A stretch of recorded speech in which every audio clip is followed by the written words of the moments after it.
I don't know where you're all listening from, but thanks. If you're listening through the app, you probably got a whole lot of weird sounds, but we're here now. Y'all on YouTube don't matter. Y'all came in right on time.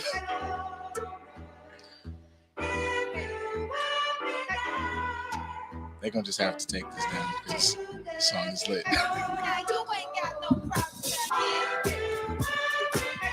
Funky summertime music. I'm doing my best. As you should. Trying to gather them all together. As you should. This is Hoochie Daddy music. Hoochie Daddy shorts with some type of shirt that got a button and you can just leave it unbuttoned at least to the third button. Hey, somebody can do this. Yeah, right there. This glasses and beards match with it. You can just kind of just strut. Let's go ahead and strut a little bit. Just... This is definitely like I met your mama. This is what this is. This is when you go to like day parties with that outfit on by yourself and you just don't pay nobody no mind and you just look happy. Just I came here to talk to you. I came here to talk to you. Came here to enjoy myself. I just came here to look. Are you want to enjoy my presence or not? Because supreme evil. You want to be the bitch so bad. You right? Yeah. Get away from me. I came here to look good. You think because I dressed this way that makes me a whore? Just because I'm dressed this way. You think these shorts is for you? Like, these shorts are for me. This is for me. Like, you know. Yeah, y'all see it? TJ got the thighs. Our little calf action for y'all. Apparently the legs is popular. This is the thing. Squats, guys. People been liking them. Or no, I've been critiqued. I need to pull them out more. Apparently, like as you should. It was what was that? It was the whatever that Hoochie Daddy reel we posted. And I was like, oh, my bad, man. I thought the tights was enough. No, nigga, put him legs out. I was like, oh man, look at this. Like I thought we we saying we hold the monopoly on pervin. I'm like, that's not true. No, we're not. Motherfuckers are dirtbags, man. We speak for the masses. They just may not feel comfortable saying it themselves, but we definitely speak for the masses. Yeah, it was up to like, hey, nigga, what the fuck is this? It's not what we paid for. Put the legs out. Put the legs out. I'm insecure about mine, so I'm covered until, I've built my posterior. So my butt's gotten good compliments from the lady folk. I appreciate that. But, the home gym ain't the same as like hitting big weights at the gym. No, it's not, because I thought I was really like killing it, and then I did. I started trying to.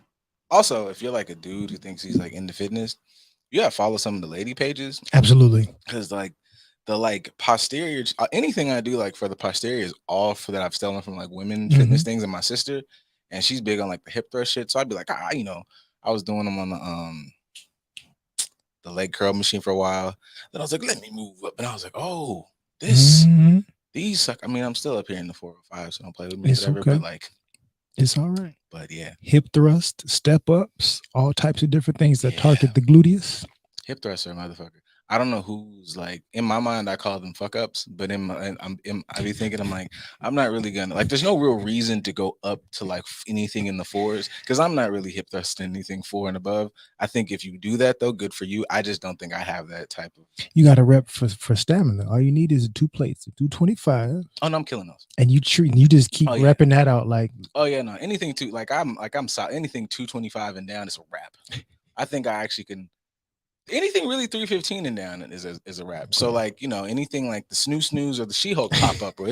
I'm in there. She ain't a lady if she ain't 280, man. Nah, man, that lady in the She-Hulk thing when she carried that nigga in the room, that be like, bro. Like I'm shit. You think you finna give a time shit for a snooze? I don't give a shit about the Avengers. Right. Thought that I couldn't handle myself. I got this.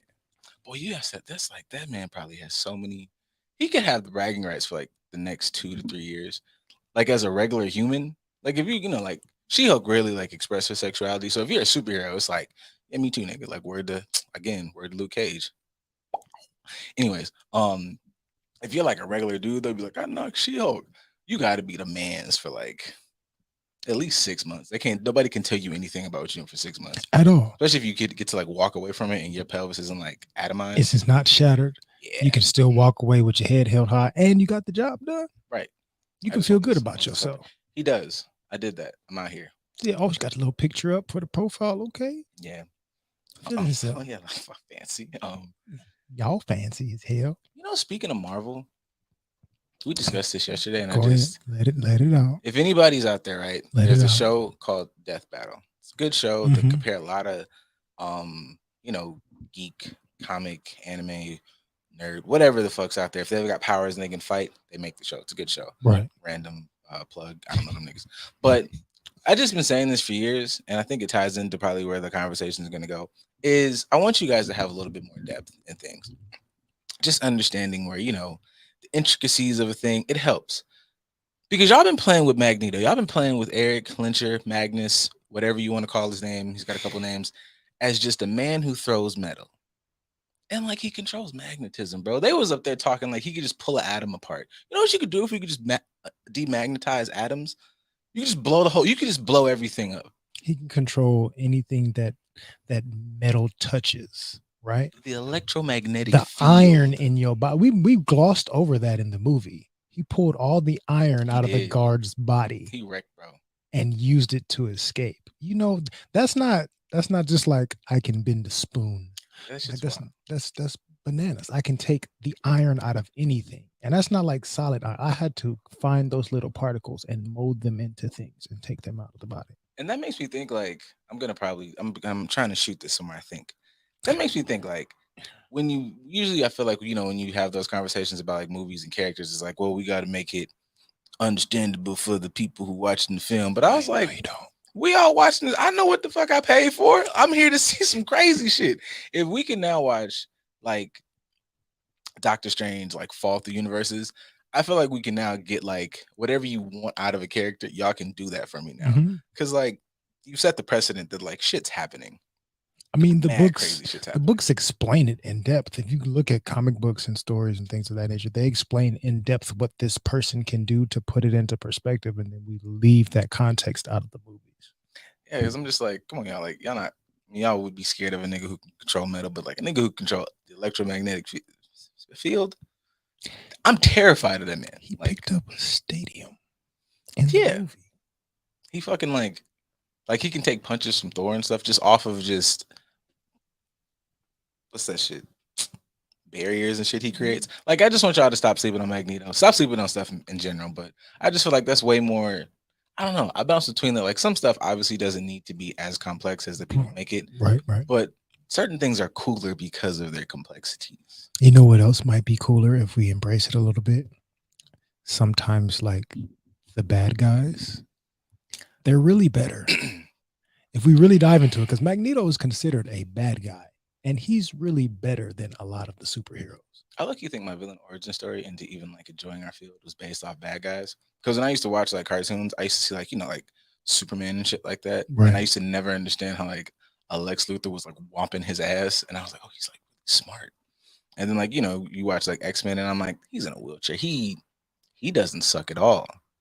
So the mind, right? Because like he's super strong and shit, but like if I like blow your brain up, like if I'm Tony Stark, I can literally build things obviously that can take on Mm-hmm. gods and Mm-hmm. shit, Mm-hmm. Mm-hmm. which makes somebody like Batman a dickhead. Because like, why haven't you figured out how to like be just like mildly superpowered? If Batman's mildly superpowered, he's like the strongest thing ever. He's the greatest Well, detective in the world. That with doesn't mean plot armor. he's the greatest.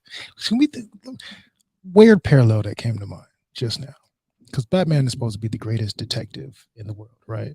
Mhm. Which, when we think of detective, we think of police. Yeah. When we think of police as black people, it's, that's not very helpful. No. So is Batman like the most abusive police officer in the world? Absolutely. I mean, because he just like maims so many people, and then you just be sitting there like, okay, bro, like, but the Joker is alive. Like, Buddy is a henchman, and you broke his back. Like, But he's making 20,000 a year working for the Joker, and you just like he has a hard enough life as is. And it's like, bro, I'm not even really a villain. I live in Gotham and you've given none of us jobs. right. Like you've been building plane after plane. Build a building, my nigga. I don't have a home. I'm only here because this nigga provides lodging. And I have to sit here in Joker themed bedding as a grown man because you won't make an apartment building, Bruce. Fuck you. Damn. I was always more of a villain and anti-hero. personally. Anti-heroes are the shit. But anti-heroes make sense. Like heroes I don't like cuz I understand that they're supposed to be like these virtuous things that like are supposed to teach you about being a good person, but they don't apply. And I don't know, man. Like as a black person, I'm like, I need shit that I can like identify with. I don't identify with this thing going, it's crazy, but justice, kill him. Nope. Get rid of dog. I don't care about this type of justice. It doesn't make sense. He just murdered a school bus of people. What are we doing? What are we discussing here, bro? Are you nuts? If you look in today's society, today's world, right? Do you choose hero, villain, or anti-hero? And what is your story? Like what contributes to you going in that direction and what are your abilities? I definitely pick anti-hero. Okay. I don't pick villains because villains are like super big on like, killing innocents and they're just unbalanced individuals. Like this happened to me, so I'm gonna wipe out this over here. Okay. Eh. Heroes, I don't like in well all the time because I feel like heroes again are like a bit unbalanced and they present this like Batman, like or Superman, like I don't kill, and it's like, nah, man, you are actually contributing to a lot of deaths. And I always have this like underlying thing in the back of my mind that they're like little propaganda characters, so you can teach people who listen to watch this material to never really, really do what's needed. You just do just enough Okay. to keep the shit in. But anti-heroes, I feel like make sense because it's like, nah, bro, like we'll get rid of this, and they seem more human. Like it makes you have to be like, oh, I like watching like, well, not like, yeah, like Wolverine dealing with like, I could do this. Let me fight with my actual regular human impulses. Okay. Because I would hate to be on a team with Superman. I'm like, bro, you don't never like, you don't even fart. You haven't even like I've been here. We've been on this fucking space station. I've been on the team for like 2 years now. I've never even seen you like have a slip and fall. I don't want to be your friend. Tony Stark's a drunk, overcomes his drunkenness. Thor's got 15,000 years of depression. Cap's a man out of time. They're just more relatable people. Like I'm just like, oh hey, like yeah, that's why people like Bruce. Bruce is like, man, I'm super traumatized. Except nobody goes go to therapy, bro. But whatever. Fair enough. I think like with the anti-heroes, there's no context to be misconstrued. Yeah, Like the heroes, we can take that and manipulate it to create whatever type of yay story that we want to. The villain, we're going to manipulate and overlook certain things to point our finger at them and blame them for whatever their actions are. But the anti-hero, all these things work together to create a human being that's having a human experience. yeah, that's basically it. Like I feel like anti-heroes, if you're gonna use these characters for some of them are for entertainment. A lot, all of them are for entertainment. But if you're gonna pull something out of them, those are things that you can be like, oh, this character might have. Well, you shouldn't like be building your existence off of TV, but you might watch this thing and it sparks something that person went through. Boom, boom, boom, boom.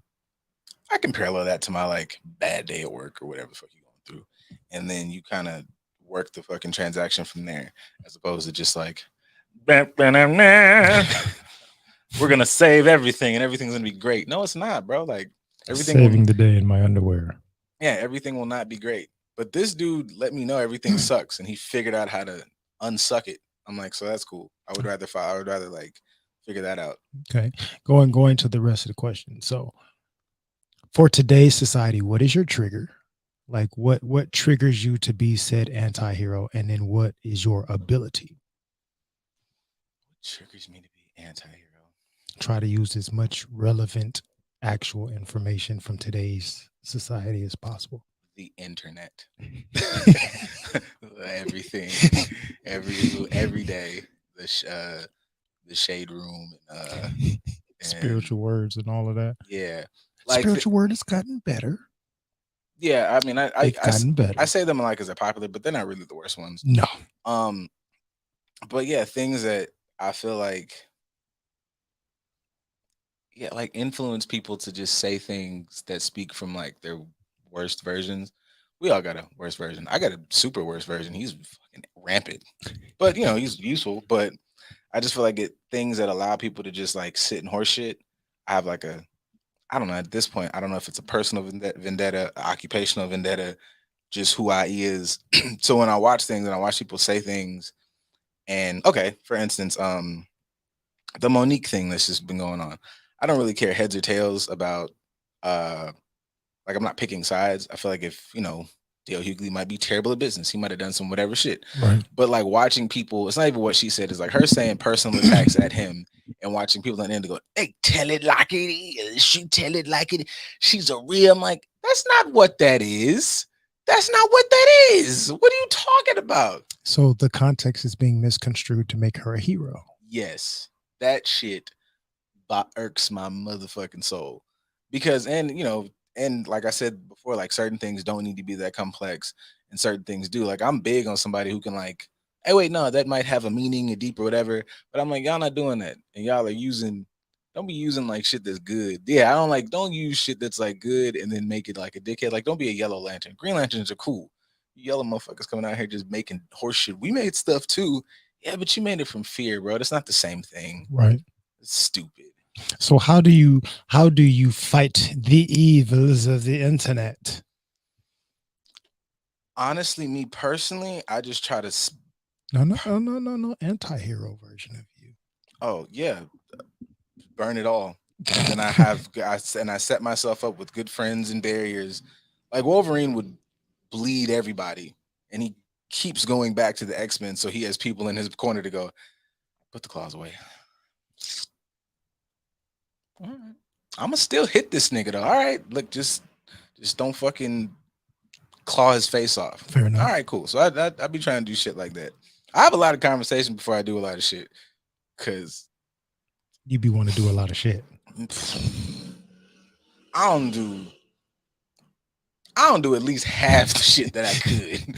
Like, How do you so aside from like the analogy of the anti-hero in real life, how do you respond to all of the different narratives that you see on social media or on the internets that are just triggering for you? They just burn you to your core. I usually just go live my life. Like most of the things that I respond to, I use it as like it is a bit for this. Right. So I do it to, obviously to give us content and also as like a bit of I don't want to sound like a masochist, but you can avoid something to a degree, but then you don't have no muscles in it. And life is a series of motherfucking ass whoopings back to back. So I do kind of engage. So I'm like, all right, man, like be able to kind of peel away because the job is you sit in front of me and you tell me your thing, and I don't want to go, God, what the fuck did you do that for? Because then you're gonna get up and leave, and then like I've ruined your life. Yeah, I know there's a couple people that But I need to be able to at least you differentiate. got to be able to discern which ones are okay and Because which ones me are not. personally, I like to pack this. I like to keep what was that shit in Expendables? This is my one Terry Crews happy thing that I've said in the last couple of years. But when he came through, it was like, remember this on Christmas? Like I carry one of those a lot, and I should probably get a PP7. Like I should James Bond. Sometimes you need James Bond. Just a little bit. Yeah, so Precision, aim, lightweight, yeah, functional. Like I love battle axes, but every now and again, a little rapier. Just so yeah, that's my shit. I can appreciate that. So you willingly are trying to somewhat overwhelm yourself to a degree. I want to say you hazing yourself to like get prepared for what you're going to endure once you fully step foot into the field. But allowing yourself to sit in these uncomfortable spaces on purpose and let me compartmentalize how I would approach this in real life if this individual was sitting in front of me. Yeah, and like as I feel like you can't say a thing and not live by that makes you a hypocrite. Okay. Because half of my friend advice, personal advice in work, it's like some of this stuff is bad, put it away. Some of this stuff is bad and it's helping you out, and you need to learn how to sit through it because it's like favorite weight lifting analogy, insert whatever. The weight is just heavy because you haven't done the exercise, blah blah blah. So you need to exercise more. This is not hurting you for real. It's just hurting you because you're untrained in it. So I'm like, oh well, you kind of a dickhead if you tell that to others. You don't do it yourself. So for individuals that may come across the internets and be triggered and not be able to do that, and they feel inclined to respond to said comments or things of that nature, what would you advise them to do? Take a step back, like and legit. That's where like that conversation we had last week, where it's like your emotions kind of kick in, and checks and balances. That's where logic should go. Hey man, if you respond, Is this millionaire celebrity going to even see it? No. And what are the chances that you have a conversation with them or have a conversation with a group of dickheads? Probably gonna have a conversation with a group of dickheads. Okay, what's step two? They respond, yeah, and then their million followers are gonna out just destroy your yeah. So should you probably like maybe like let that shit ride? Yeah. Option three is you start exploring why does this trigger you so much, and then have like at least a valid. If you're gonna Yeah. say something, like have a valid stance as opposed to I didn't like this, because you might not like it because you just got shitty, ideals about it. This might be an opportunity to like rethink that. Just because you don't like it initially doesn't mean it's wrong. Now you think on it and you give yourself some maybe objective views, then you might have more of a stance. But you Right. just not liking it off top is Yeah, the why approach is definitely my favorite. Big surprise here, but that's always my favorite. But I do recognize how, like, even shifting the perspective of like, if I contribute to this in any way, then I'm condoning the behaviors that I see in these comments. Like, what if everybody just decided not to say whatever was on their mind for a lot of these pages, good, bad, or indifferent? this. They wouldn't exist because the algorithm is going to continuously send you and all these other people this post that may be complete and utter nonsense, but we're going to send it to you more because you keep engaging with it. So if I don't engage with it, then it dies. It doesn't get to be in my presence. I don't get to see it as much. I don't get bombarded with it. So that could be my anti-hero superpower, as like Captain Stoic. I just ignore shit.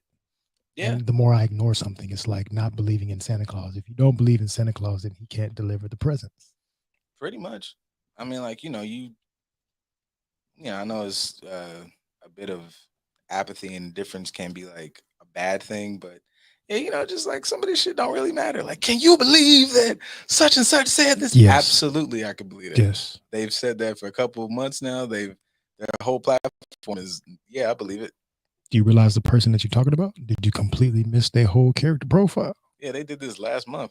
They did it worse last month. Actually, this is tame compared to Right. Can you yeah, believe that Deadpool said this? Yes. yeah. It's Deadpool, bro. Like he's going to say some off the wall shit. Like if it was Jean Grey, then yeah, I probably wouldn't be surprised. Yeah, and I think like you have to, because if you just are fighting at everything, you just will pass the fuck out. So it's like I get if somebody says some crazy shit, that's one thing.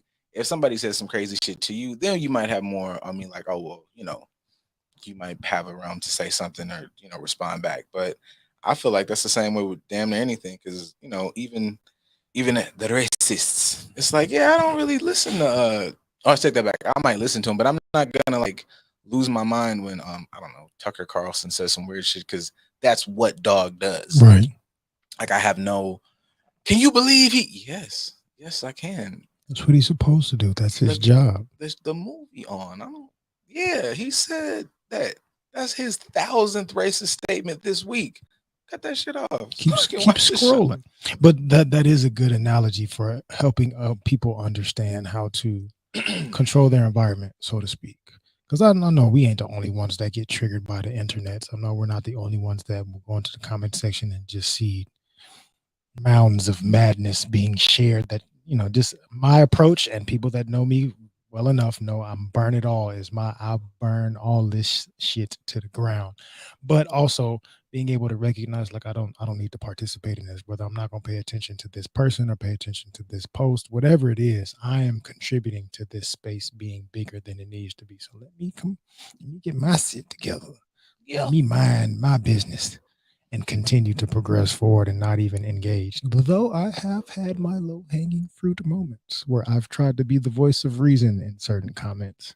Yeah, I think moments is cool. I think I don't be saying this like in absolutes, like nobody can ever have whatever. But if you live in like, like every day, every day we talk, or every couple of every time I'm talking to you, damn, you ain't got nothing just like casual or bullshitty to say. Every conversation is now look at this. Can you believe? Did you honestly, I want to literally talk about nothing.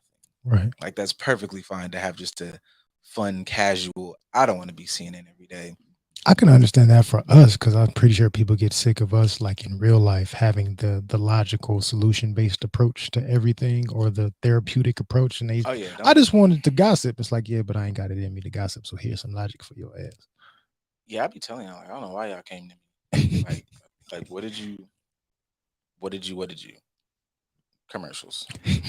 Shout out to Kenneth. We see you in there. Salute, brother. Welcome back. We'll be back. After these messages, we'll be right back. What did you commercials? Shout out to Kenneth. We see you in there. Salute, brother. Welcome back. We'll be back. After these messages, we'll be. Hey, Jackie, what's wrong? I'm over here running around trying to tell everybody about the podcast pit. What's the podcast pit? I'm glad you asked. The podcast pit is an event where you will find some of your favorite podcasts performing in front of a live audience. Will there be food and drinks there? Of course there will be. It's at Joxer Dailies in Culver City. They have a full bar and a full menu. Hey, I may need to tell people about this as well. Yes, come with me. Let's tell them. The podcast pit is coming. The podcast pit is coming. What's up, friends? It's IE and Friends. We're here at the Podcast Pit LA. It was so fun. We came to rep the IE. I think we did a pretty good job. So shout out to the Podcast Pit for having us. Shout out to TGN. You guys should definitely check them out. You should check me out, Saul V. Gomez. Y'all can find me at I Know Caesar on IG. You can find me at airbear_IE on IG. And you guys can find the podcast at IE and Friends on every social media network except for OnlyFans. That's coming soon. So stay tuned. So follow us and follow TGN Podcast Pit. Have a good day, guys. Are you trying to buy a home, car, or make other investments and being discriminated against because of your credit score? At credit909.com, our professionals can help you remove judgments, student loans, child support, medical bills, and other erroneous and negative items on your credit report. Call 800-752-9763 today for a free credit analysis and consultation, or text credit to 909-688-5461. Hey there, business owners. Don't miss our limited time offer. Advertise on the Good News Radio as low as $2 per commercial slot. That's right. Promote your business up to 4 times a day, every day for a month on live radio. If you're interested, email us at contact@tgnradio.net. Once again, that's contact@tgnradio.net. Fee Fi. Fo fum. You already know what that means. We're live from the den. Devontae Green, proud founder and CEO of the Giants Den, also co-host Live from the Den. Yes, indeed. Danny Crumble, co-founder of the Giants Den, also co-host from Live from the Den. Excited to engage in these conversations. Yes, leadership, self-improvement, real conversations that Black men have or need to be having. Tune in Monday nights, 7:30. TGN Talk. And it's only one way to end this powerfully. 1, 2, 3. Salute. What's up, ladies and gentlemen? This is Alex Himes from Courtside Radio. We'd love to have you tuning in every Monday and Thursday at 6:30 p.m. right here on the Good News Radio Network. Don't forget to tune in every week, people. We'll see you then. Are you looking to buy a home? Are you looking to sell your home? If your answer is yes, call the Walker Group at 310-421-6464. With over 18 years experience, the Walker Group has serviced clients throughout Southern California with their real estate needs. Let us be of service to you as well. Once again, call the Walker Group at 310-421-6464 or visit our website at www.estate.com. Let us be of service to you as well. Once again, call the Walker Group at 310-421-6464. Or They can't hear you. Oh, we're They back. can hear me. We're coming through, and eventually, wait for it. Dun, da, da, da. We're back. But you gonna have the musicals. Yeah. It's the next. You got to transition to the. Come on. I need to really figure out who Come on. sanctioned like Sexy Simpsons. I don't know. I'm not opposed to it. The Simpsons are the symbol of peace for everything. In these little montages, The Simpsons are kind of like they are a symbol. chaotic family. There's nothing peaceful about them. Yeah, they're a symbol for something because they get used for a lot of shit. I mean, they do in these. They may take one little thing and turn it into a big thing, but I get it. No. But so on a serious note, kind of, sort of, you know, you posted something earlier and the people responded to it quite positively. Y'all like telekinesis, telepathy. They were liking you talking about insecure attachments. So when it comes to insecure attachments, I would wonder, like, what is so intriguing to everybody about insecure attachment? We haven't done like a relationship rant in a while since we transitioned from being the other guys. But when it comes to relationships, not even just romantically, just in general, what would you say is not an example, but how would you define an insecure attachment?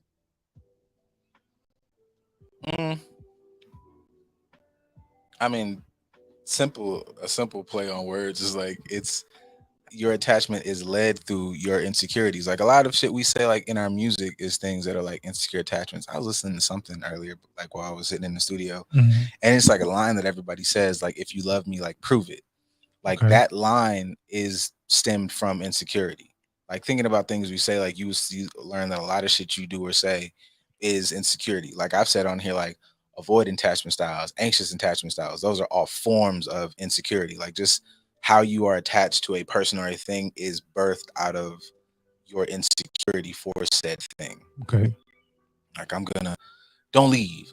I need you here all the time with me so you can prove to me that you're here, that we're together. Because if you're not here, that's insecurity because you have a fear of abandonment. Okay. For example purposes. Okay. I would say you haven't missed anything yet. We're just kind of get into it. We're talking about insecure attachment styles. It's okay. Grab your seat, pull up your chair, and you can participate and get into it. My definition of an insecure attachment style would be similar. Something that you, to kind of put a little bit of a spin on it, something that you do not feel secure in. I don't feel like this is stable, so I have to figure out a way to manipulate it to make it stable or to make it stay because I'm not, whatever reason. So that manipulation can be something unhealthy, which is using my insecurities to manipulate the relationship, or something that we perceive as healthy, which is, say, I'm being more of a servant to my partner. I'm doing things to make them happy. I think that those are good things, but I'm doing this out of insecurity. That's the way I'm utilizing manipulation. Happy life. No, you ain't got a cough. That's definitely a common example of an insecure attachment style. Happy wife, happy life, for sure. No matter which side you're looking at it on, they're both really an insecure attachment style. Like I'll do whatever to make her happy. That way she stays out of my hair to a degree. Or I'm putting the pressure on him to make me happy so that this can go my way. They're both forms of manipulation to get an unhealthy result from the relationship. So the actual definition, so to speak, of an insecure attachment style, a way of approaching relationships that's characterized by fear or uncertainty. One of several attachment styles, this attachment style can make it difficult for people to make deep, emotional, intimate connections with a partner. Shout out to LCSWs that coined it. Booyah. Gang. But for you personally, what is an example that you have been through of an insecure attachment style, or what are some ways that you may have either experienced or projected an insecure attachment style onto others? I'm big on getting fucked. Mine is like avoiding. Okay. So as soon as I wouldn't say now as much. Like now I would say like I'm consider myself aware and blah blah blah my bad habits and shit.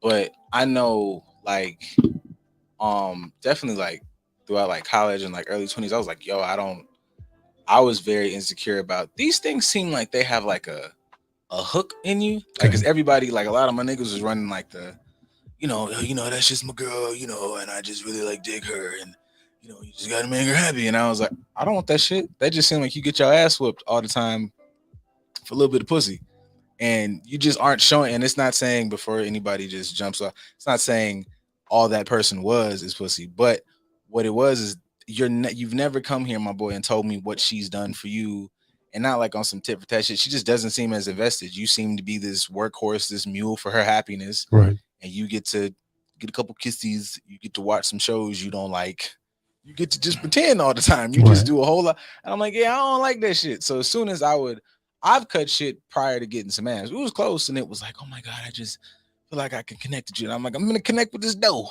And I'm gonna connect with this street, and I'm gonna connect with this car because I'm gonna connect on up out of here. Cause I don't really.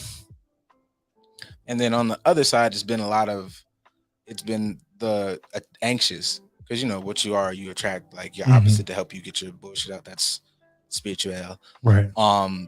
I've engaged in at least 3 to 4 like different areas of like that anxious shit where it's like, if you don't text me 50 times a day, if we don't whatever, and that's like, that don't, what you mean? Because I'm telling you, I'm not going. Where was you at the house? I just don't want to do nothing today. But you think I'm out, ripping and running, anxiousness and anxiety and coming to meanness, and it's weird. Yeah, I mean, I've definitely have had different combinations of all of those, giving and receiving. I don't know about giving. Like, I've never been one to, you need to text me a bunch of times so I know what you. I've never been that one. I think more times than not, I was the person that I would overstep my own boundaries or lower myself for the hopes of making them feel like they mattered more. Yeah. Or trying to appease to them. Like, my happiness doesn't matter. I used to call it like the martyrdom syndrome to a degree. That's a bar. Like, I would always look at myself as if I'm sacrificing myself for the pleasure, love, affection, whatever of others, the appeasement of others, and which I know that came from my insecurities of not feeling accepted and things of that nature.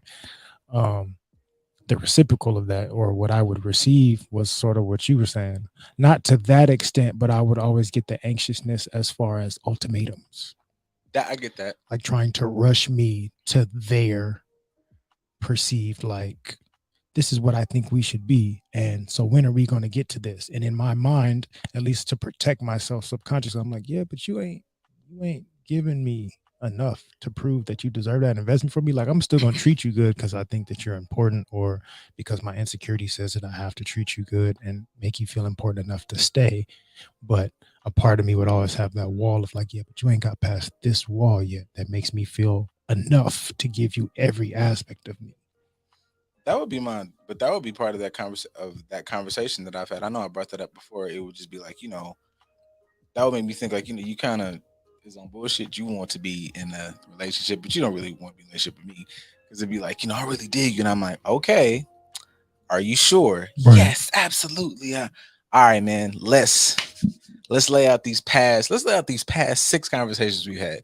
Tell me 5 things about your boy. Like, what is it? What did I talk about? What was my purpose? What? Because I didn't talk. Right. We had about 6 conversations. You carried the conversation. We didn't really do any back and forth. You didn't ask me no questions. There was times where I like gave my perspective, and you get that weird silence, and it's like, oh yeah, that's crazy. And then there's another thing that happened. All right, cool. That's what we do. We talking about you. All right. And that's cool with me if we just get in the booty ass and we just on some surface shit. But don't come to me on some depth shit, because we don't know you. Oh, you don't know me. You've told me a lot about you. I've used that a lot from that perspective, and also from the perspective like, you don't know me because I haven't felt safe enough to show you me for real. I've shown you aspects of me. Like, the analogy I have in my head is like, you've looked at the resume and the resume looks great, but you didn't pay attention to the cover letter, which is explaining my purpose, what I'm invested in, why I'm trying to do what I'm trying to do. It gives you a more detailed version of who I am, the snapshot, and you ignore the personality test, which is me telling you specifically what I'm good at, what I'm not good at, how I would approach certain situations, so on and so forth. So you're not looking at the entire component to figure out if this person is best for the job. I'm doing that, which is why you're not getting what you're looking for. But you're only looking at one thing that is, looks good to me on paper, and that's what I want to get me to where I need to be. But you're not discerning me properly, and I can tell that you're not discerning me properly because you still don't feel safe to me, which is why I'm not going that route with you. Bars. So going back to the insecure attachment style, what do you think keeps people from being able to attach to others securely? Because I know it mentioned an aspect of being able to have deep connections with people, but I think a lot of people have insecure attachment styles and think that they're having deep connections when really they're having trauma bonds. Yeah. But that would be what's keeping them connected. Like it's just like they're like, oh yeah, I feel it. You know, this person makes me feel. I enjoy their energy. And that's where I'd be. That's okay. That's the thing. Even like we were talking about earlier, that's what makes me come off as like a dick. Because I'd be like, I love you to death, friend, but that's not what you're doing. Like that's not what y'all connected on. That's not what y'all bonding on. You know, it just makes me feel I didn't have to feel whoop whoop whoop in the other one. And I'm like, yeah, but that other one was teaching you a lesson. I'm not telling anybody to get their motherfucking ass kicked. But that shit that you felt bad with in the last thing or this last conversation, so on and so forth, that person might not have really done nothing wrong. That was your like insecurity or trauma or whatever bubbling up. And you probably should have dealt with that. Don't mean you needed to stay with that person, but that person was at least good enough to let that shit bubble up. Right. And then you figure it out. And then low key, that person might have been your end all be all. This person, you don't like them because they're healing, because of whatever. You like them because all your horse shit, they just bond with your horse shit properly. And all that is like, in the mean, that's what's that? The honeymoon phase. Yep. And sure enough, when the shit hit the fan, it's going to hit it in a magical way. It's going to cover literally every wall.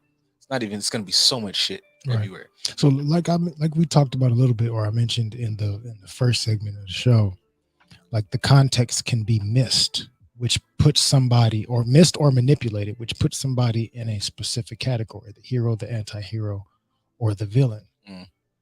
You mentioned a second ago, like their bullshit matches with your bullshit, so you think that that's great. Sometimes the bullshit could be like, you think that you're healing, but you're not healing in a healthy way. And because they look like they're healing the same way as you, like the spirit and energies and all these other things that we can attach to that make us think that we're healing properly in healthy ways, but they're pseudo. And then we find somebody else that's with the pseudoisms as well. And we think that, oh, we're both having a spiritual enlightened relationship and things of that nature. When really like, no, we're bullshitting ourselves and each other.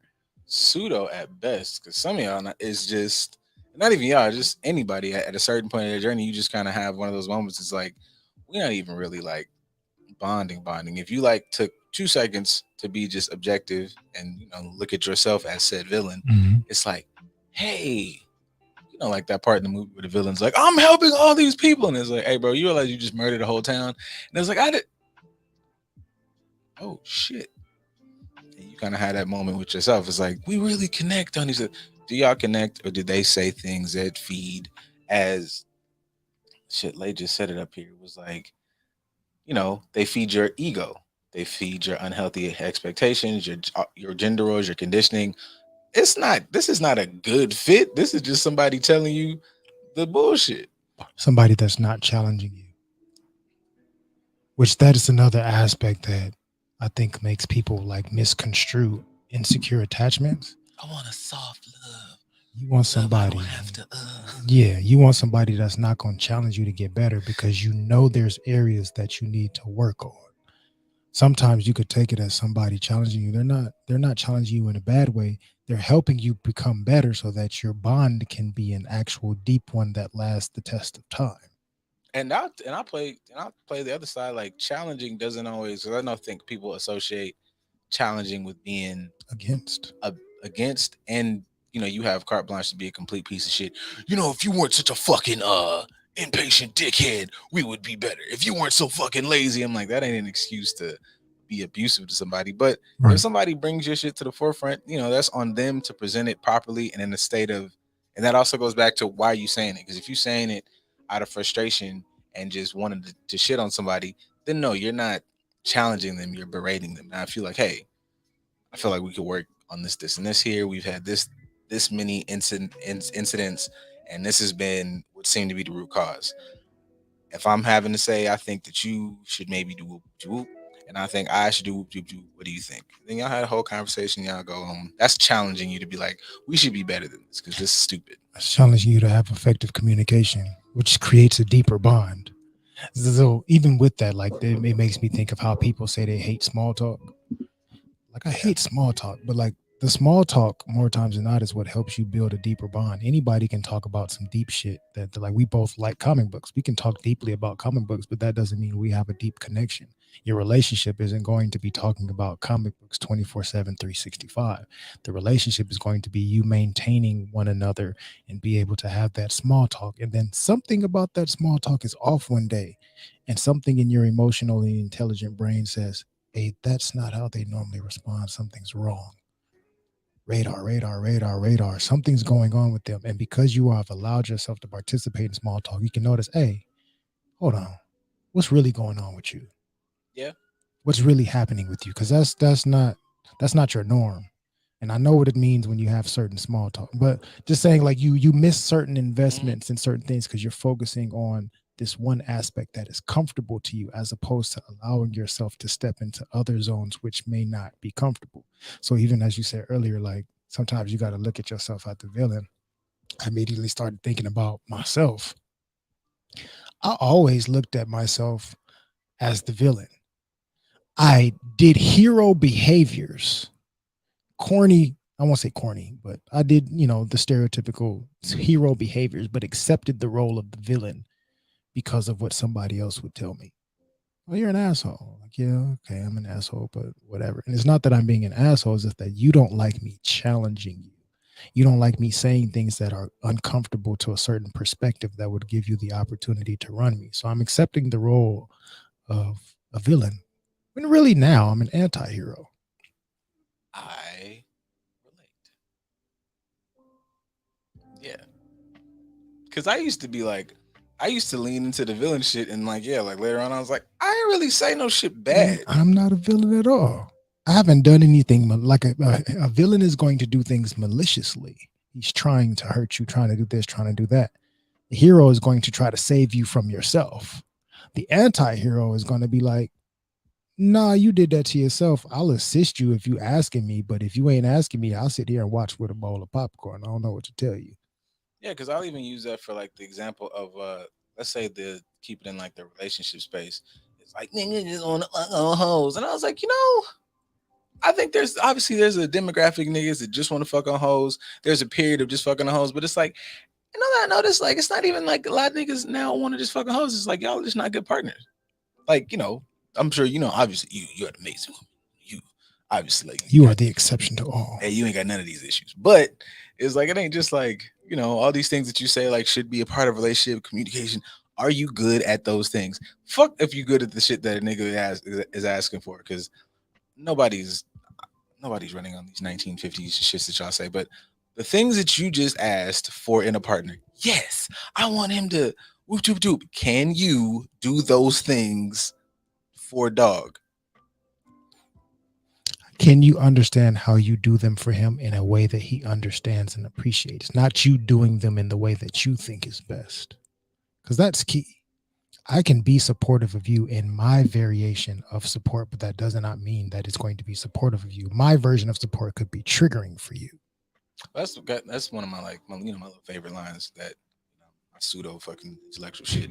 I feel like being like the whole chase them thing, like male female dynamic, does potentially, it ain't like a 10 out of 10, but potentially trains you to be maybe a better partner. Because if I take the skill set of you're used to doing a whole lot of work to chase the booty ass, if you make booty ass not your thing, and like when you transition into love, like your skill set, you're trained to be like, let me listen, let me go, let me figure this out, bitch like flowers, I'm gonna go get flowers. If she like, donuts, you go get donuts. You did all these things to get something regular, just like some ass.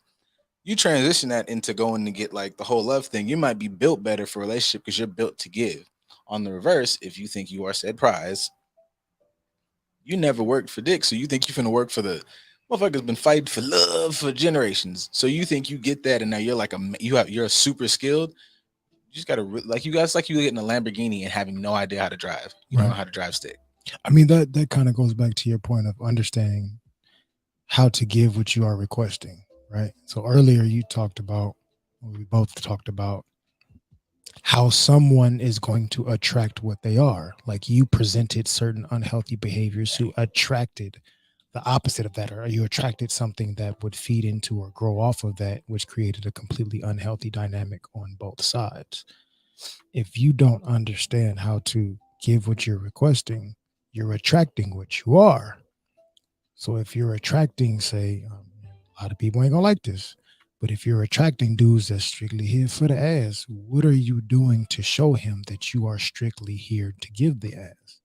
Like you're doing something to contribute to this environment. And it's the same for us, because a lot of dudes will talk shit about females and be like, these bitches, these hoes. Like, yeah, but you keep attracting them, especially if you're participating in the Tom and Jerry dynamic, where I'm always trying to chase this person around and get them to fulfill whatever need I need them to fulfill. You keep willingly going after and choosing these individuals. You can't complain about the thing that you are chasing. I'm trying to find this a way to cut out the loophole.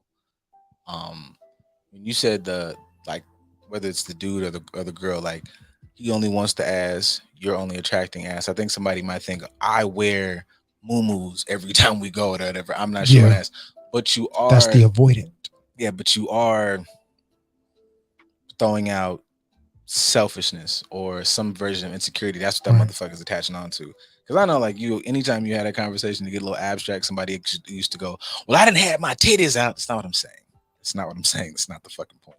The point is, dog is selfish in his intentions with you. He only wants to fuck, get up, and get on out of there. Right. Something in you is attracting that type of individual. Let's sidestep the fact that he wants to fuck. You only want something selfish as well. Yeah, I only want somebody if they can, pay for this, if they could show me, and I'll show you. Well, that's what that nigga said. You gonna show me that pussy, then I'll show you if I fuck with you. Same thing. Transactional. Boom. Correct. I figured that shit out, man. I know him. But there's still ways that people will find ways to tap dance around it, which, as I said, that goes back to the avoidant component, because you're trying to avoid the truth and figure out how to nope, this makes me uncomfortable. I'm going to dance around it. The truth being, I'm doing something to contribute to this unhealthy dynamic. Part of this is my fault. To avoid that, I'm going to say, nope, I'm going to blame it on this, or I'm going to find said loophole to jump through to make it seem like I had absolutely no contribution to this situation at all. I am completely the victim. You are creating a dynamic that makes me uncomfortable because you like to do this, as opposed to me realizing that I'm not seeing how I was an equal contributor in the situation. So kind of like with Zay, I think you put it up earlier. It is important to ask yourself this question: are you able to reciprocate what you are asking for? Or are you willing to deal with the sacrifices of something that you are not? If you're not willing to give certain things that you are requesting, are you willing to deal with the sacrifices of that? If I'm not willing to give this person this aspect of me, am I willing to be kept at arm's length? Can I do that in a mature manner without looking down on them because I'm not realizing I can't give what I'm requesting? It's a lowbrow way to look at that. Like everybody to feel like they're included. Like a motherfucker, like, okay, I guess I use that critique on dudes to be like, I ain't trying to be in no relationship, but she out here fucking them. Like, that's the payoff. Right. If you're saying that you don't want to give her this person at arm's length. So when you was, yes, I will say that, like, when I got you at arm's length, it is not on me to get mad. If I see you out with such and such, I'm gonna nod and keep it pushing. I'm not even gonna nod. Oh, if we make eye contact, I'm finna say over here, I hope y'all have a good night. I hope get the drink, get the big drink. Like, cause he should treat you well. Like, fuck him. Right. Cause I don't want to do that. I don't feel bad because I specifically did not get hired for that job. I applied. I don't give a fuck if you were trying to give me a promotion. I applied for part-time. I'm here on the weekends and overnight shifts. That's all I applied for. If you try to give me a supervisor position and I don't want it and dog take it, then yeah, you should. I didn't ask for that. And you should shut the fuck up, my nigga, when you didn't. Absolutely. Yeah. I should be. Sometimes you got to eat crow. And it's not even really eating crows. It's you being mature. This is what I want. This is how I'm willing to give it. This person is only willing to receive it in this capacity. What are the barriers and parameters of our relationship to be able to let us know this is how things need to function? This is that. I don't like that, but that's what you created. So you got to be willing to accept that. See, hey, go ahead, enjoy. Get the steak on, the extra shrimp, garlic butter shrimp on top of the steak. If he willing to pay, go ahead, do that. If you got a doggy bag, I'll come over later and fulfill my duty, and I may eat the rest of said steak and the rest of the shrimp. But like, if that's the dynamic that you are creating with this individual, you don't have the unmitigated goal to show up and get upset at a parameter that you created willingly or unwillingly. And that's where the communication comes into play. But you're being insecure in this attachment. You're not being stable enough to be able to realize how you are contributing to something being a certain way that is super, super, super unhealthy. And that could have major implications if everybody is out of alignment or not communicating properly when there is an insecure attachment style. We'll kind of get into that after these commercials. Pretty much, because y'all Niggas gon' nig, unfortunately. I mean, it's a two-way street because niggas gonna nig, but it's also, if it ain't like this, then I don't want it. And then it be like that. And then this happens. All right, yo. Commercial. Commercial. Like that. All right, yo. Commercial. Commercial. Yo, what's up? This is Rix. Yo, this is Rennie. What up? Doger in the building. What's good, family? This is Jesse, and this is Brown Wealth Radio. And make sure to catch us on TGN Latinx every Wednesday at 8 p.m. Pacific, to be specific. Are you single and ready to mingle? Well, you may not be, but now here's your chance to purchase an all-new 30-day journal, Single and Not Quite Ready to Mingle, a 30-day journal to make the most of your single season. It's by me, Chanel, co-host of Brunch with Besties show. You can purchase your journal right now on Amazon by typing in Single and Not Quite Ready to Mingle. Now is the time to do the work. I'm rooting for you. Go ahead and purchase your journal now. Single and Not Quite Ready to Mingle, a 30-day journal to make the most of your single season. Are you ready? What's up, friends? It's Iron Friends. We're here at the Podcast Pit LA. It was so fun. We came to rep the IE. I think we did a pretty good job. So shout out to the Podcast Pit for having us. Shout out to TGN. You guys should definitely check them out. You should check me out, Saul V. Gomez. Y'all can find me at I Know Caesar on IG. You can find me at airbear_IE on IG. And you guys can find the podcast at Iron Friends on every social media network except for OnlyFans. That's coming soon. So stay tuned. So follow us and follow TGN Podcast Pit. Have a good day, guys. Hey, Jackie, what's wrong? I'm over here running around trying to tell everybody about the Podcast Pit. What's the Podcast Pit? I'm glad you asked. The Podcast Pit is an event where you will find some of your favorite podcasts performing in front of a live audience. Will there be food and drinks there? Of course there will be. It's at Joxer Dailies in Culver City. They have a full bar and a full menu. Hey, I may need to tell people about this as well. Yes, come with me. Let's tell them. The Podcast Pit is coming. The Podcast Pit is coming.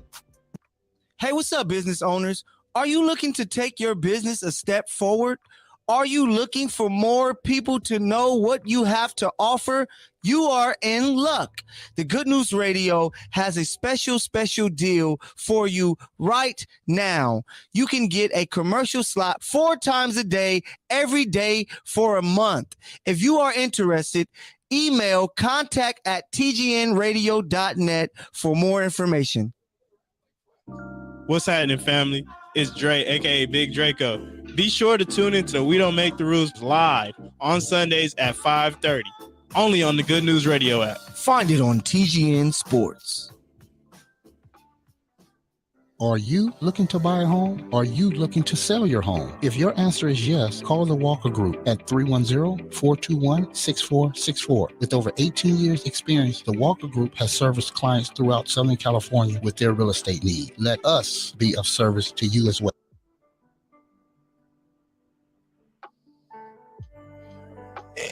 Hooray. Let us, here I'm coming. Let us be of service to you.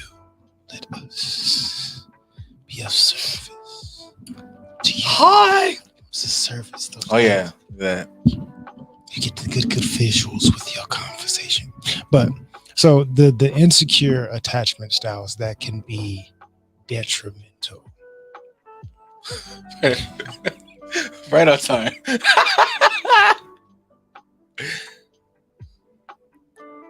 When you're popular, guys. Hey, And Joe, give him put some flowers in the chat. Give a man his flowers, a little something. I'm here for it. Look at it. Look, he's straightening the leg out for you. Look, Right? She's trying to get a Look at little quad Look at that. separation. Look at that. Hey, go on, get in there. Get some leg extensions. Go ahead, do a little something. What's the next day? That's not tomorrow. Day after tomorrow. Oh, I did legs today, but it was more so glute and hamstring focused. So, well, that's what the next. Like that's what's tomorrow. Tomorrow's Wednesday. Yes, Wednesday. So Thursday is posterior day. Okay. I don't go back to these until like. She sent you some shit. Drumsticks. Yes. Kick the blood out of nigga chest. Speaking of violence, that's what can happen when there's an insecure attachment style, violence. But so the example that kind of came across our timelines this week. For us on the West Coast, we may not know of trouble. We know problem, but we may not know trouble. I've known problem. No trouble since mixtapes in undergrad. So that's when I listened like more so. I definitely haven't listened as much, but he just became like popular on the internet. So I was like, just look at stuff he would post, things he would say, interviews, and shit like that. Yeah, he was definitely a character, but I say was because he was murdered the other day. Now he was murdered because insecure attachment style. He's doing what he has signed up for, going on a late night creep for this little duck off, little whatever you want to call it, his little little thing. He went to get him a little piece of his thing, but the guy that she was in a relationship with, because he's not getting the reaction from her that he would like, he kills Trouble, who has absolutely nothing to do with the dynamic. So now these people that you've affected a community, not just the community of Atlanta, but you've affected all the people that are on his label, duct tape and all that, everybody that he helps feed, everybody he helps take care of, his family, his kids, the whole 9 yards. Bad enough dude to been to jail a couple times and survived, but then because you are insecure in your attachment, because you are jealous or upset with your girl over something that he has absolutely nothing to do with, you take his life. And the way that they like presented it, it just, you try to have one of those things where like, even if you say like heat of the moment shit, it was like, nah, bro. Like, I guess her and dude, I think this was on like the Shade Room, I think. I guess her and dude had broke up. It was something about her saying that like, he wasn't handling his responsibilities. She was emasculating him as far as his financial abilities were concerned. Yeah, he wasn't paying bills. He wasn't whatever. So they broke up maybe like, days or a couple weeks or so beforehand. She in Trouble gets messing around, and dude just came. They say he like, forced his way in and like punched her in the face while she was asleep, and then they got to tussling and so on and so forth.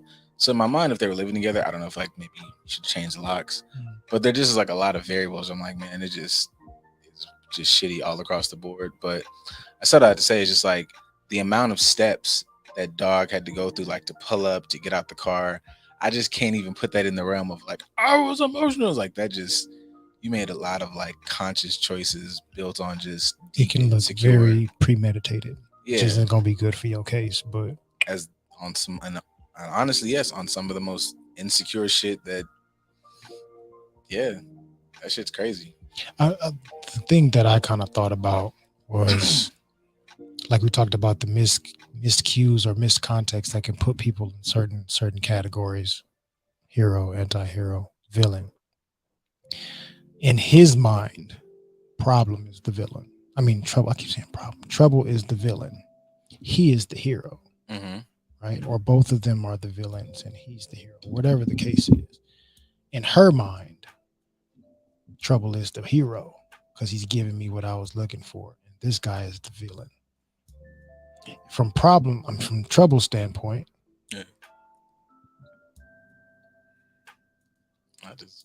I'm the anti-hero. I'm just here just because I'm trying to do my thing, get the fuck up out. I ain't paying nobody no mind. I ain't paying attention to nobody. But how we often miss so many cues and context, or ignore or avoid certain things for our own selfish benefit, to miss where there may be danger.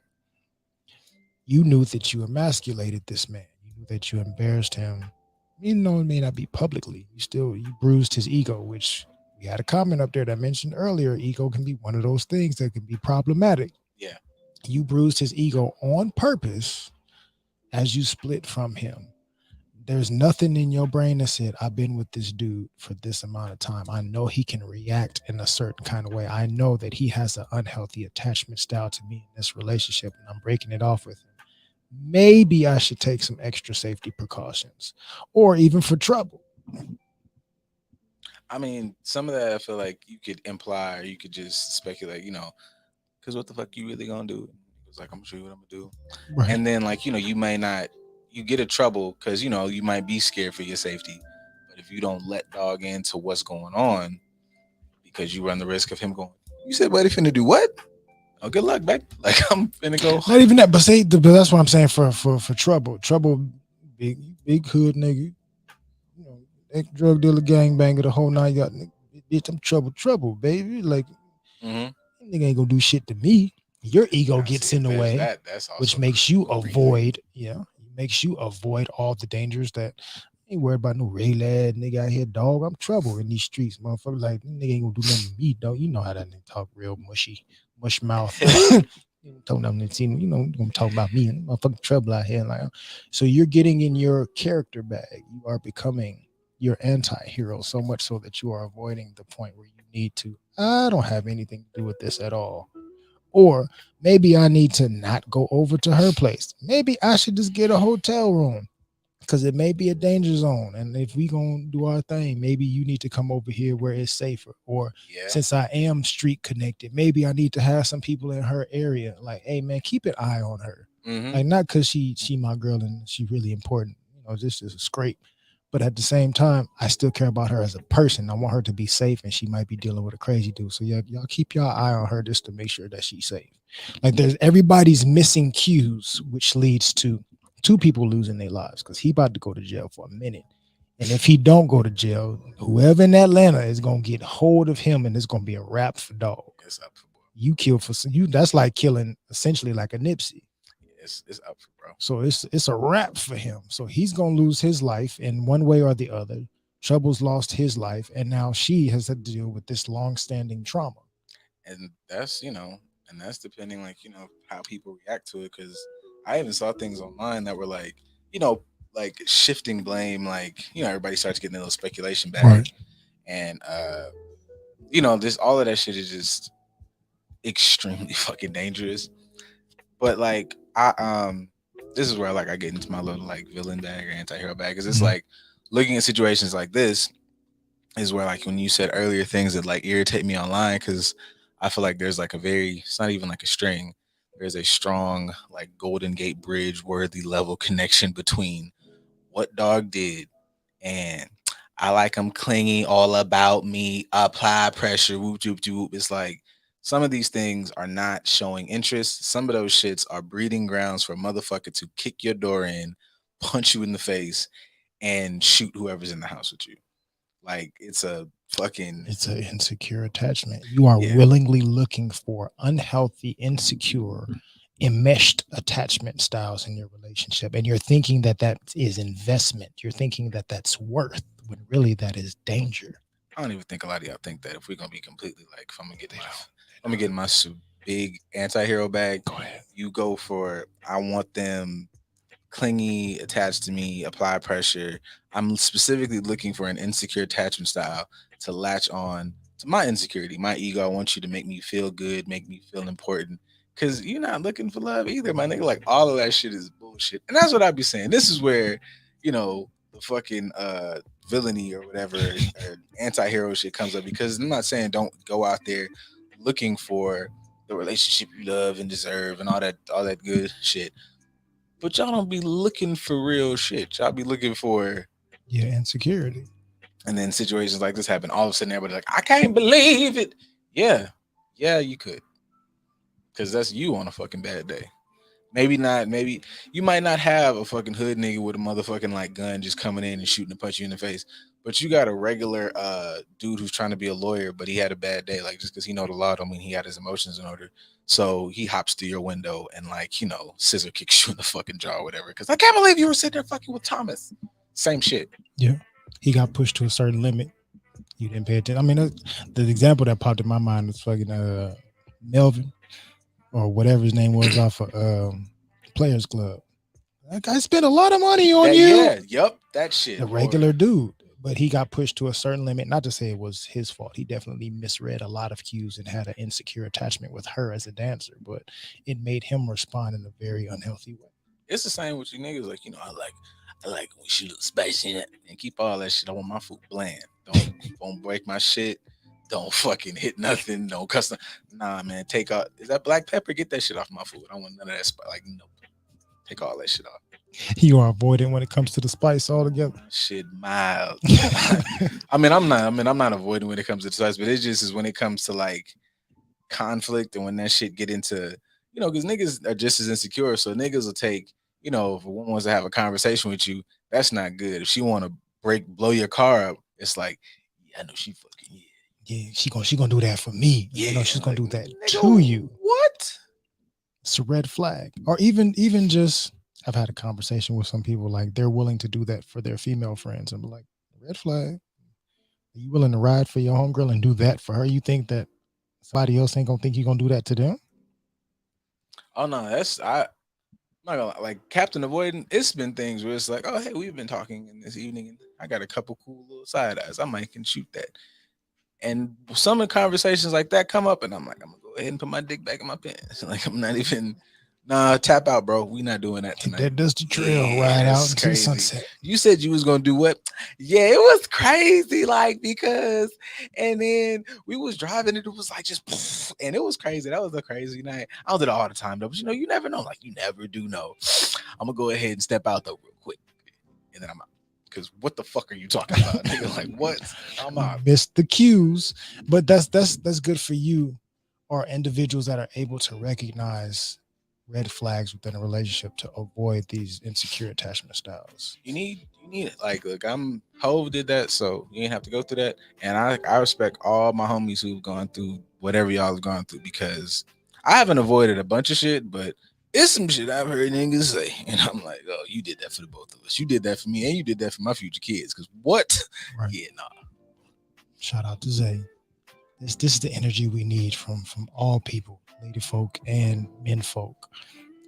That messes out. I do not have time to be slashing tires and busting windows out of cars.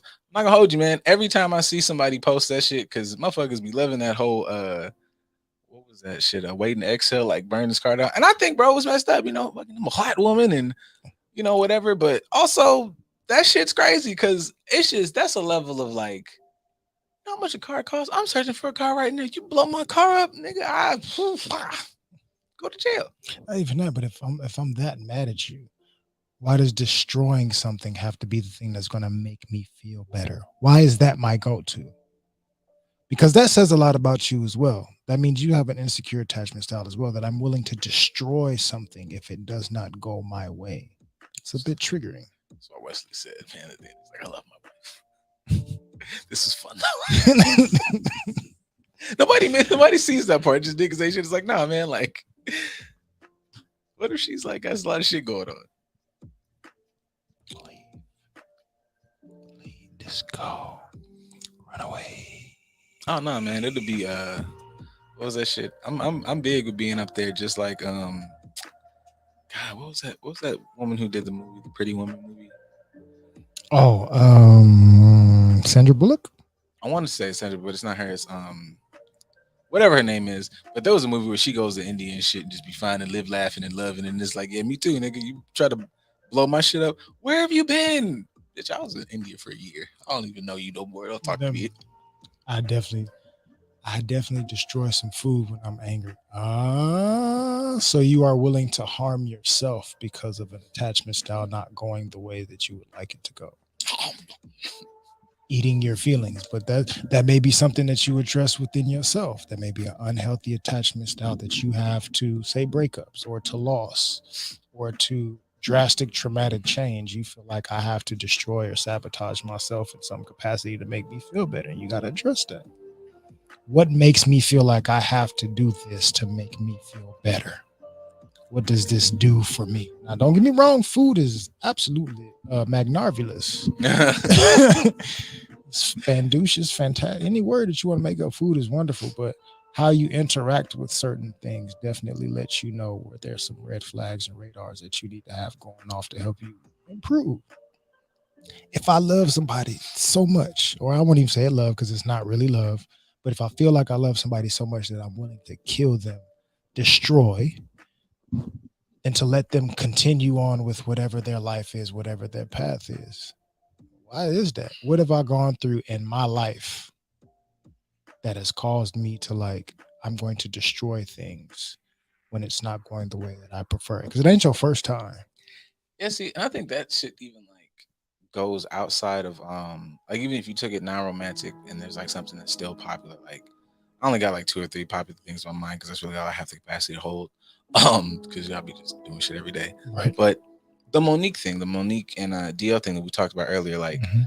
the whole of what it seems like, and I'm only going off what it seems like online. It could completely be opposite. I don't know this woman, but if it doesn't go my way, then destroy. Right. Like how that whole situation panned out about like, oh hey, like I'm on what was it, like I don't get to become the headliner, so I'm gonna go out on stage and whatever my set was, I'm gonna say fuck that and just personally just destroy this man. Which somebody who's in comedy or in a higher entertainment space would maybe have to explain to me, because I'm like, the whole time I was looking at that, I was like, is that a DL issue or is that an issue with the venue? Is that an issue with the promoter or whatever?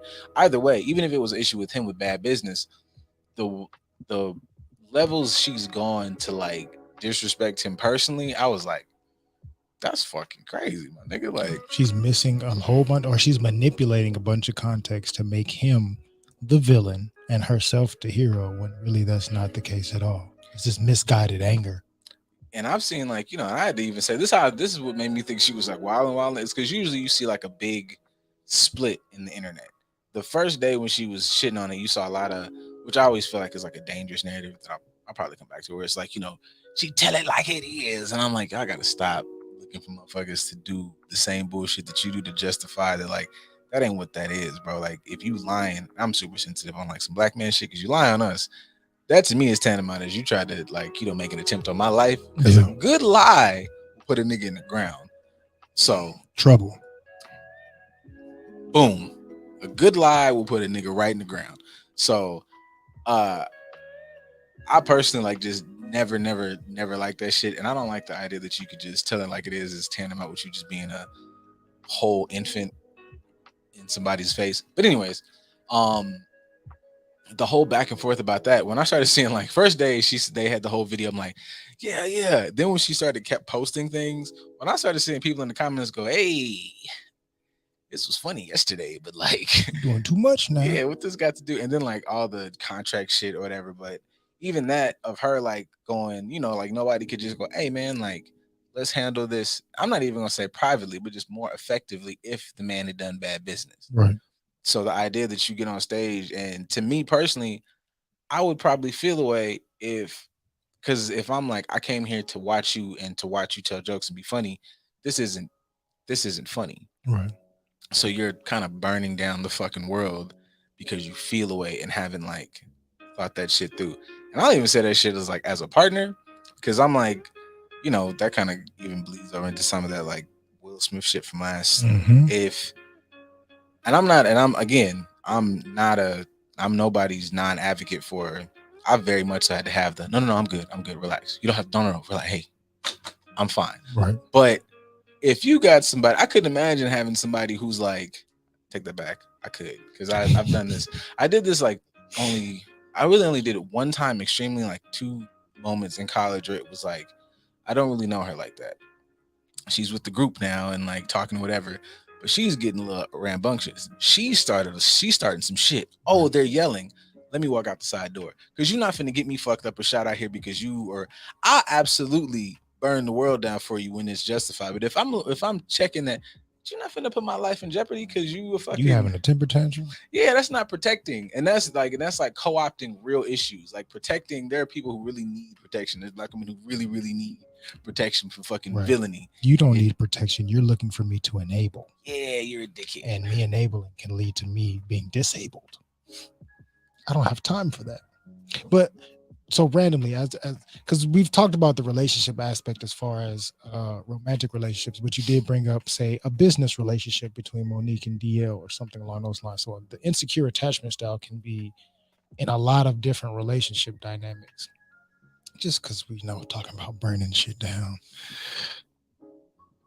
For us as Black people, descendants of Africans, do we have an insecure attachment style with America? Shit. Whatever. You got a couple more? We got whatever fucked up attachment style you can have with a motherfucker. Yeah, like got more than that shit.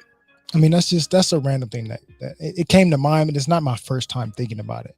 I've had many talks about that, but yes, I would say we do. I think about that both ways. I think about that in ways that like we respond to, like, okay, like maybe our like parents and prior to them generation of like you need their approval in order to kind of, you know, maneuver through the world. Like even now when you talk about, when people say things like, you know, mainstream success is white success. Right. Like that's just all that is. Like when you go pop on the charts, like that's just popular music. Popular music is like determined by them. Right.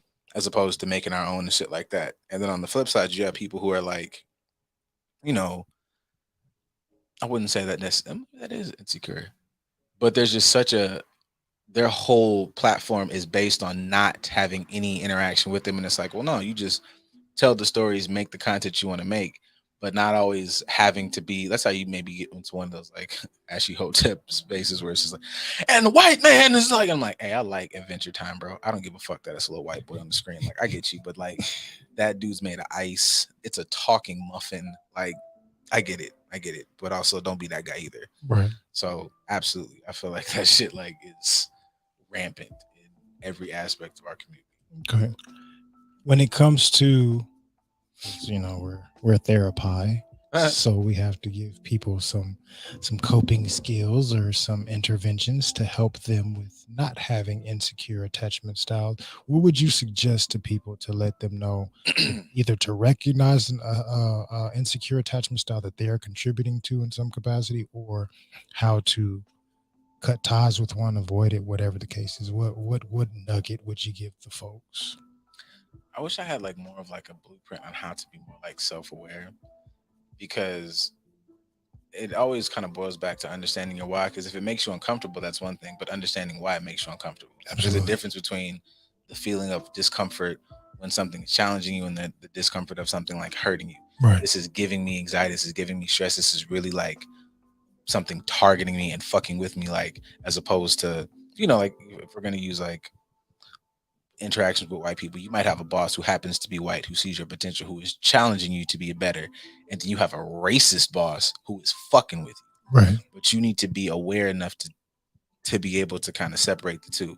So I guess I would say, like, you know, you kind of can't be aware of your emotions, but you still can't let them run your decision making.